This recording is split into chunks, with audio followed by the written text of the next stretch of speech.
All right, guys, I'm Jacob Turner. He's Andrew Jones, and welcome back to Heel Report, presented by Tar Heel 24/7. We're here to talk a little Carolina basketball. And AJ, I'm looking forward to this one, man. I'm looking forward to talking some basketball. I'm looking forward to talking about some positive things surrounding North Carolina athletics right now, that being the basketball program. A lot of negativity swirling this week with football. We did a very long podcast on that, which go check that one out if you haven't already, trying to figure out what's going on that side of things. But it is nice to be able to come on here, talk about what we saw on Thursday, talking to Jaden Young, Caleb Wilson, and more importantly, being able to watch about 25 minutes of practice. We've also got a video out on our website as well, so go check that one. You can see more than that. Yeah, I think it was about 25, 30 maybe. 8 minutes of that probably was stretching, so probably a little bit less interesting. It seemed like it was a lot longer than that. I know we were waiting for a while.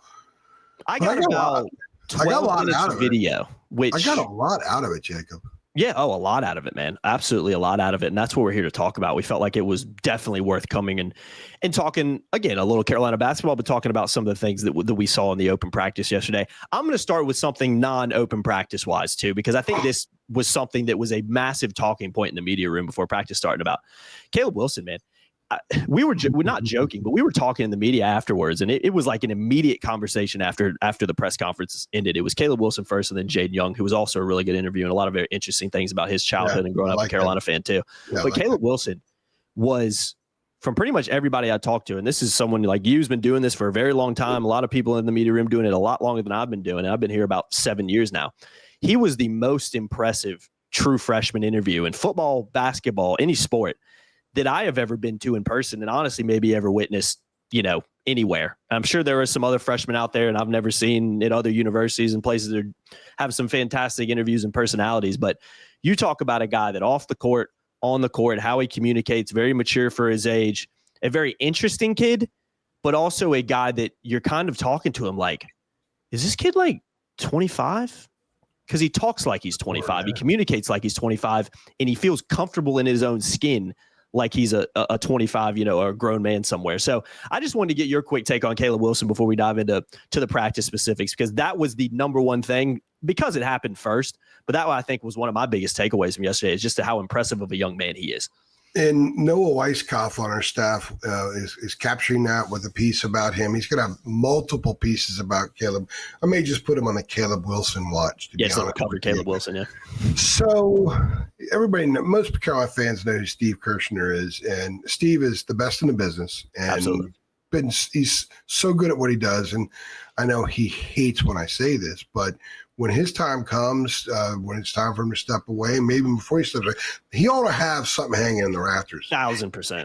I mean, he was there for quite a while when Dean was there. He's just phenomenal at what he does. And I say this to build up to this exchange.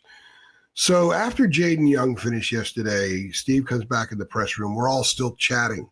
Like you said, I mean, there was a palpable buzz, some chatter about Caleb Wilson.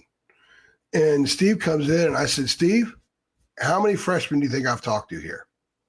I mean, this is my 30th season covering stuff. A lot. The first was the 96-97 season. That was first. That was 29 years ago, but this is my 30th season. And he's like, well, yeah, a lot. I said, well, he's it. He's him. So pause. He's him. Caleb Wilson is it. So much so that I made my wife watch it. Oh, did you? I talked to a friend who doesn't generally watch player interviews, and I said, you and your wife, and his wife is like fanatical Carolina fan, so you need to watch the Caleb Wilson interview. I said, then and watch Derek Dixon too, because I think that sort of a theme of this team is going to be a great interview team. Mm-hmm. Last year's team wasn't a great interview team, just personalities. It has nothing to do with how smart a guy is, how smart a guy's not, just different personalities. This is a really good interview team, and I do think it's a smart team as well, a lot of smart guys. So he calls me back a little while later and says, oh, well, my wife has a new favorite player. She's completely head over heels in love with Caleb. I think she's not the only one who feels like that, too, yeah. And poor Jaden Young came in. He came in second, and I think Adam Smith is like, man, you got a tough act to follow. Yeah, it's a lot to live up to after that. Yeah. But I thought Jaden did really, really well. And the thing I like most about it is he didn't try to be anything he's not. Yes. He's a more laid back guy, but he has really got a really cool story. The Butterflies, as a fan of the day of the Duke Carolina game, we get him again. I want to ask him. So, what was it like the day of the Duke Carolina game as you were a Hokie?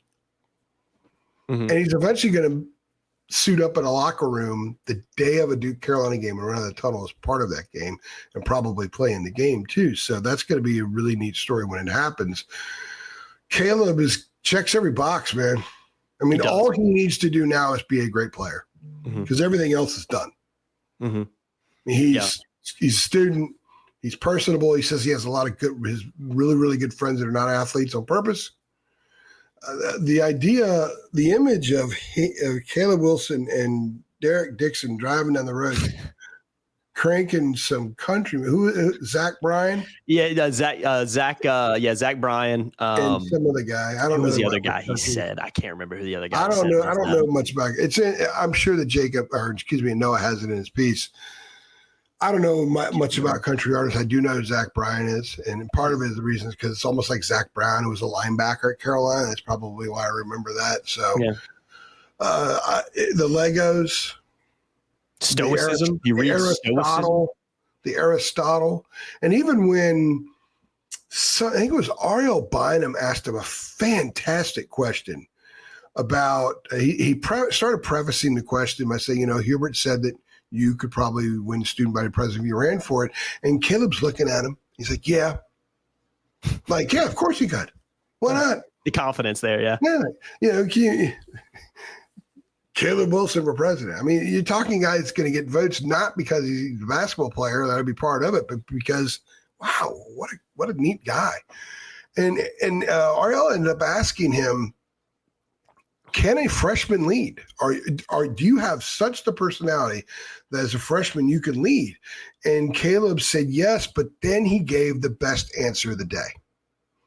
He said, but I'm not, or he asked him, can you get on somebody? Mm-hmm. And he said, well, yeah, I can get on somebody, but I think it's only right if I can get on somebody if they're able to also get on me. Yes, and that's maturity right there. 25-year-old. I mean, honestly, it's not even 25 these days. It's 30, really. Older. 25-year-olds are still, kids. I know days. I was an idiot at 25. I was. Yeah, we know you. I didn't become a real man until I was like in my late 30s, probably. Late bloomer, as they say. Yeah, I mean, you got to have a kid and you're married and you're like, oh, man, I really got to behave myself now. Then you become a man, right? Yeah. Caleb gave the best answer of the day with that. And the reason this is important is because it's all part of the package. Mm-hmm. There is so much to like so far about this basketball team. And guys, I'm going to say it again, has nothing to do with whether or not they hit three-pointers right now. I have no idea if they're going to shoot 32%, they're going to shoot 38% from the perimeter. I have no idea if this is going to be a good rebounding team, a great rebounding team, or a repeat of last year when they were about 100th in the nation in rebound margin. We don't know. They should be a much better defensive team because they brought in a lot of very plus defenders, and then a guy like Jonathan Powell who's plus defender. And oh, by the way, he can shoot. It's an older, more experienced team. I think there's a self-piloting potential that this team has. And I also think if you just look at Hubert, and some conversations I've had, but you look at Hubert, he just seems relaxed. For a guy who's on the hot seat, and that's how people are looking at everything. He is. And I do believe it. I don't believe it's a hot seat. I think it's a warm seat, and I think it's justified. There's pressure. Yeah, he's got to win. He's got to have a big year. Especially, quite frankly, if you stand on the side and watch these guys, you were there. You need to win games with this team, right? All airport team for sure. Because you can win games with this team. Yeah, you can win. They look like Carolina basketball. Yes. Now, will they play like Carolina basketball is a massive question. It's going to take a while to be answered. We'll get a healthy snippet the first Friday of the season when the Jayhawks come to town. Mm-hmm. But I like so much of what I've seen so far. Part of it is just the conversations. We've had a chance to talk to players going back to the beginning of September. That's, to me, an example of Hubert either loosening up or they've just changed how they're doing things. They haven't done it like this before, so I'm going to give Hubert a little benefit of the doubt. The other day in Charlotte, Hubert was great. I know people don't, his interviews are boring. He says the same old thing. I thought he was really good on Tuesday. I thought there was a lot of information there. I thought the engagement was good. Even at the podium, when somebody asked him a question about Damon Stoudemire, his Georgia Tech coach was in earlier, and he was talking about all those assists he had to Hubert for those shots. And Hubert's like, yeah, did you remind him that we won 20 games that year? Like, it didn't matter. So Hubert kind of rolling out some jokes. Hubert giving some pretty good insight. These are all good things. Because let's not forget, and I know people got on us before saying we were a little too harsh on Hubert, a little too harsh on basketball at times last year. I mean, I have to call it the way it is. It depends on what they do. Yes. If you lose some of the games they lost, you got to be hard on them, right? You can't lose at home to Stanford. And when it's not a hiccup game, when it's sort of got a lot of connections to other games without being critical. That all being said, Hubert's in his 5th year now as a head coach. There's a learning curve for him too. Just because he started later in life doesn't mean that the learning curve is not that long. I think we're in the 5th phase of his development as a head coach, which I look at it as being more comfortable in his skin. Maybe he's made some adjustments. You and I did a pod back in the summer when he went to Colorado Springs and spent some time there. And people got mad because we said, hey, he gets to see what other coaches are doing and how they do things. Because that's what coaches do. They learn from one another all the time. They're constantly doing that. Coaches are notorious copycats in many respects. Mm. And Hubert got a chance to learn from some guys, and Stoudemire was there. That's kind of where part of that conversation had come from. So I just think that we're seeing a phase 5 Hubert so far, and we're seeing him with a team that he's very comfortable with. He's very optimistic about, and a club that just kind of keeps everyone loose. Hubert was joking with Jarek Dixon when they were doing some of the limbering and loosening up. You could see the way he was going hands-on with some of the coaching. I like seeing that stuff. He didn't, last year there were times where you could almost sense like an anxiety about the team at times. Yeah. I didn't sense that. Now they haven't played any games yet, and anxiety will grow if they lose or they don't play well when they start playing games. But for the middle of October that we're almost in right now, I think it's everything's in a pretty good spot. Everything I've seen so far, I have fairly or very positive things to say about. Again, that could all change November 7th, when Bill Self visits.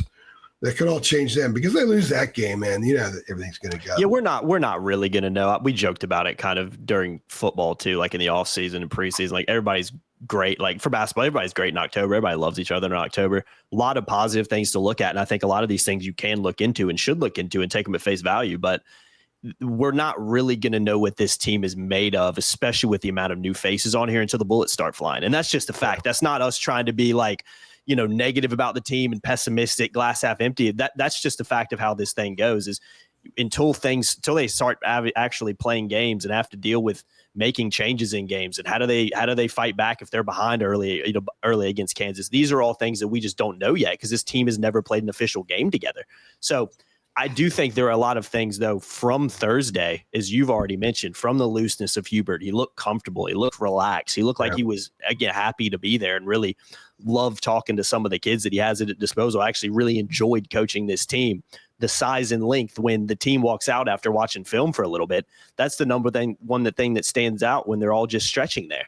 Seth Trimble's not really a short kid in the grand scheme of things. I'm 5'8". Seth Trimble is tall to me, but Seth Trimble looks short on this team. Seth Trimble didn't necessarily look short on last year's team. So I think that tells you all you need to know about the guys they brought in, the size they brought in. I think the athleticism in a way they brought in as well.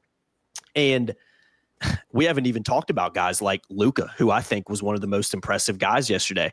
Very quiet.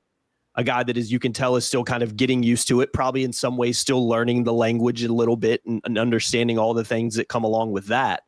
But I thought Luka, one of the shots I saw him take, and mind you, I'm running around with the video camera looking through a camera lens half the time, so I don't get to observe it as much as someone like you was able to observe it. But Luka stood out, not only because he made a lot of shots that he put up, albeit a lot of them uncontested, but the release. Oh my gosh. And not only that, AJ, it is a very quick release. Someone said maybe is it the quickest release since Brady Manick at Carolina? It might be, but the fluidity of the shot, it just looks like there's some guys that shoot, and you're kind of like, that didn't look great. Like it goes in, but you're like, that's not the prettiest shot in the world. Yeah. Luka, like the way it comes off his hand and the quick release and everything, he looks like a natural shooter. And I think that's what he was, again, brought in to do. So he was another guy for me that stood out. I don't know if you want to chime in. You probably saw more than I do. But he was in your report and one of the biggest guys that I think not only we kind of stepped away from being with a lot of positivity about, but other people in the media that were there as well. So I walked over to where Noah was, and Noah and I were shooting some reels and stuff like that. And he was doing some stuff for the Twitter X account. I was doing stuff for YouTube and Facebook and for our site. And I walked up to him, and it just happened to be a drill they were running, a set they were running that led to Luka getting the shot, and it's just perfect. And the whole part of it's perfect, the whole ensemble of the shot. And I told him, I said, I know that I'm going super sports nerd on you here, but there are two things in sports that can make my knees buckle. All right. One of them is a beautiful swing in baseball. I knew you were going to say that. I'm getting goosebumps just thinking about it. I knew you were going to say that. Such a beautiful sight. Mm-hmm. The other one is a beautiful jump shot. And Luka has that. It's beautiful. So fluid, yeah. Oh, it's just gorgeous. Yeah. And there's something about the silent assassin kind of guy. And in minimal conversations, assassins kind of, he might be able to be that kind of guy. It's come up. There are other conversations too about some things that I find interesting, because you and I both have the same question marks about this team. Yeah. What really are they at the point? We don't know yet. Point guard. And what are they behind Henry Vesar at the 5 behind him? Those are, to me, the two biggest question marks going in. And I'll add, how good a rebounding team is this really going to be? They're big and long, but how gritty are they? How edgy are they? Based on what we're hearing from the players, they're chippy a lot in practice, but they love each other. There's a ton of competitiveness. But you know what? Last year's team, every team says the same thing. Mm-hmm. I do think they've gone further than a lot of other teams in explaining and giving examples of it. And there's been a consistency from a lot of the different players that we've talked to. Even like someone like Jaden Young, who got to witness UNC from the perspective of an opponent. Now he's part of the program, and he can say a few things, offer some insight that is very valuable. But the point, I was really drawn to Derek Dixon in how it sounded. He kind of reminded me of a 1980s incredibly fundamentally sound, super smart, captain of everything point guard. Him and Caleb Wilson have some similarity. If you watch both their interviews, like they communicate like guys that are older than they actually are. You know what I mean? Yeah. Well, Derek went to Gonzaga in D.C. I'm familiar with that. We've talked about that before. Because I split my high school life at a private school and a public school. I wrote a book about the public school, and the private school, Bishop Ireton, is in that Catholic conference. When I was there, it was transitioning into the conference. We play a lot of those schools and stuff. So I'm familiar with what those schools are all about. They're phenomenal academic schools, and Gonzaga is right there at the top. It's incredibly expensive to go there. It's an elite school. It sends its graduates to elite places. So Derek has been surrounded by elite people in high school.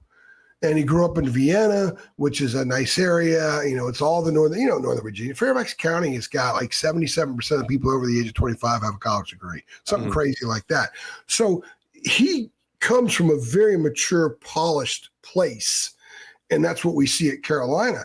Caleb has had some similar type of experiences. He's traveled. He's someone who has been forced to be a little independent already, so we could see some of that in him. And those are important things. Sometimes people may say, why would you talk about these things? Because that stuff's going to help these guys deal with adversity. It's going to help them deal with adversity internally.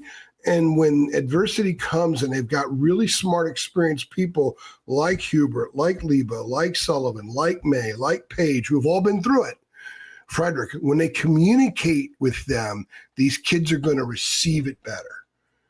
they're going to probably self-internalize things a little bit better, analyze things a little bit better. Generally, that happens in life, with regardless whether it's sports or not. So you'd think that that will be an asset moving ahead. A couple of other things I really like very, very quickly, and I heard about Zayden High looks different. And guys, stories in the background. We've already done it. I talked to somebody in the program yesterday. So by the way, we wrote a feature on him a couple weeks ago. We addressed it early and moved on. And you and I did a podcast. We addressed it early and we moved on. All that stuff's in the past. Hubert was asked about it in Charlotte. It's in the past. It's almost 2 years ago now. Yeah. He could be a 12 to 15 minute guy. He looks physically bigger, stronger, older, more mature. And what he's been through that's fork in the road stuff in life, man. Yeah. You either go this way and you learn from it and become better, or you go this way, you don't learn from it and you don't become better. Everything I'm hearing is the positive on that. And by looking out there, he looked like a guy who's got a little bit more there. Same with James Brown. Now, James originally gained 25 pounds. He's lost some of that weight. He's now playing at about 235. He was at 225 a year ago. There's a discernible difference in looking at him. But actually, the thing that struck me the most about him, and I talked to a person in the program about this as well yesterday, or on Thursday. When was it? Thursday was practice, yeah. Earlier, yeah. So earlier today. So I said, here's what kind of jumping out about James. Tell me what you think. And I said, he moves more confidently. There isn't that 18-year-old, 19-year-old, do I belong here or not hesitance, even in drills. You could see it in drills sometimes last year. And that was confirmed. This person said the same thing. He's more mature. He's been around the block. Mm-hmm. He's already had a full season of getting dressed in that locker room, coming out and practicing with this on the chest. Hubert did get on him. Well, you'll see it in the video I put out, and I'm not picking on him. Again, he got on multiple people, but he did get on him during one of the drills where they were running plays, and he didn't swing it fast enough. And I think that just shows not the finished product. Yet. You're right. You know what I mean? Actually, in that moment, that was the one sequence where he looked like last year. Yeah, because we talked about it after practice. And I think part of Hubert getting on him was, you got to extract from you got to move on. Mm-hmm. You got to step your foot onto this platform, because that platform no longer helps. That's gone. It's in the past. And it was October, 9th? Mm-hmm. So there's some positive things there. I do think there's some question marks about point guard. Some people are kind of curious when Kyan Evans is going to get it. Does Derek Dixon end up being the point guard? We have no idea how that's going to play out. I think as far as shooting goes, the guys are all saying they've got a lot of shooters. It looks to me like they've got a lot of shooters. But as Hubert will tell you, if Hubert was doing the podcast with us, he would have interrupted us. He would have apologized in advance, interrupted us and say, guys, I don't want shooters. I want makers. So how many makers do they have? Andrew Platek is one of my favorite people that play at Carolina. I had a tremendous relationship with him, really enjoyed him. He's one of those guys you root for. But everybody used to say, man, Andrew's the best three-point shooter on the team, but then he get into games and he didn't carry that confidence to the floor all the time and didn't shoot super well. So being a great shooter on October 9th at practice, as opposed to November 7th when the Jayhawks are in the building, or when you're in Fort Myers against Michigan State on Thanksgiving Day, or when you're playing in the ACC, it has to translate. So a lot of the things that we're seeing that are positives still have to translate to the court. And we're not 100% if they will. That's the thing. That's what makes this fun. But I do think the Carolina fans should be really, really, really optimistic that, A, this is going to be a better team than a year ago. B, it's going to be a more fun team to watch than a year ago. C, it's going to be a more fun team to follow. So when you go to post-game stuff and you get player interviews, I think you're going to get more substance and more interesting, clever, deeper stuff from the players this year than we got a year ago, for the most part. So I think there's a lot for people to look ahead to and say, okay, let's see what we got. Because the potential's there to be pretty good. I agree with that. I don't really know. I don't know if they've got cutting down the nets good or not. I just don't know. There's too much newness. There's too much newness. There's too many new guys on the roster to really know yet, But look, in order to become that team, you have to be pretty damn good to begin with. Yes. So I think that they are potentially pretty good. You could throw the dam in there. if Zayden High and James Brown combined are good backup fives. If they do find themselves in a very healthy, solid, consistent situation at point guard, that's another example of that. But we won't know until they play games. But I'm really looking forward to it. I think it's going to be a fun team from a basketball standpoint and everything else. And Hubert's got to win, man. Everybody knows that. People in power know it. He's got to win. You cannot have a repeat of last season. That's not going to bode well for him later on in the spring if that's the case. And I don't think it's a revelation saying the University of North Carolina basketball coach needs to win games or pressure is going to continue to pile on. I think a lot of people don't like when things can be said about Hubert, but that's just a fact of the situation we're in right now. And AJ, I'm going to end with this because you talked about shooting. You got to make shots in games. You reminded me of, I think it was Roy Williams' quote. I think it was Joel Berry who said it back when he played here, but I think it was a quote from Roy Williams. But essentially what he said is, if you're gonna take the shot, you better have the ball. You better have big enough balls to make it. You know what I mean? Something like that. I'm paraphrasing that quote, but I absolutely love that quote. Roy always equated toughness to hitting big shots. Yeah, 100%. Toughness isn't just toughness begins up here. Got to be mentally tough. And then it goes here, and then it goes out, but it goes out in many different ways. Toughness to communicate the right thing, toughness to say the right thing at the right time, toughness to have the mental strength to be completely fluid with your jump shot in a key high leverage moment. There's all kinds of toughness out there, and Roy expected and demanded it on every level.